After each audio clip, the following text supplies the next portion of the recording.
এই দোয়া যদি তুমি পড়ো, পাহাড় পরিমাণে যদি ঋণের বোঝা হয়, আল্লাহ এটা পরিশোধের ব্যবস্থা করে দিবে। ঋণের বোঝায় যারা জর্জরিত, বিষ্ণু ইসলাম চমৎকার একটা দোয়া শিখিয়েছেন। আমাদের অনেকে ঋণের বোঝায় জর্জরিত, আছে না নাই? এদিকে কেউ আছেন? থাকলে হাত তোলার দরকার নেই, থাকলে এই দোয়াটা পড়বেন। এক সাহাবীর নাম আবু উমামা, নামাজের ওয়াক্ত ছাড়া উনি মসজিদে যেয়ে বসে আছে। বিষ্ণু বললেন, কিরে আবু উমামা, নামাজের তো ওয়াক্ত হয় নাই, মসজিদে কি? সাহাবী বলে, হুমুমুন লাজিমাতনি ওয়া দুয়ুন।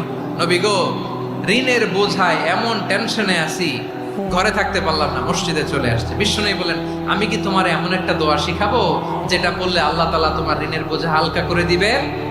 আবু উমামা বললেন, ইয়া রাসূলুল্লাহ, অবশ্যই শিখাবেন। বিষ্ণু বললেন, তাহলে তুমি পড়বা, আল্লাহুম্মা ইন্নী আউযু বিকা মিনাল হাম্মি ওয়াল হাযান ওয়া আউযু বিকা মিনাল জুবনি ওয়াল বুখল ওয়া আউযু বিকা মিন গালাবাতিদ দাইনি ওয়া কাহরির রিজাল। ও আল্লাহ, তোমার কাছ থেকে দুশ্চিন্তা থেকে পানাহ চাই, কৃপণতা, ভীরুতা, অলসতা, কার্পণ্যতা, এই সব কিছু থেকে, মানুষের কঠোরতা, আমার উপর মানুষের আধিপত্য এবং ঋণের বোঝা থেকে পানাহ চাই। এই দোয়াটা যখন বিষ্ণুনবী শিখাই দিলেন, আবু উমামা বারবার এই দোয়া পড়েন, আল্লাহুম্মা ইন্নী আউযু বিকা মিনাল হাম্মি ওয়াল হাযান ওয়া আউযু বিকা মিনাল আজজি ওয়াল কাসাল ওয়া আউযু বিকা মিনাল জুবনি ওয়াল বুখল ওয়া আউযু বিকা মিন গালাবাতিদ দাইনি ওয়া কাহরির রিজাল।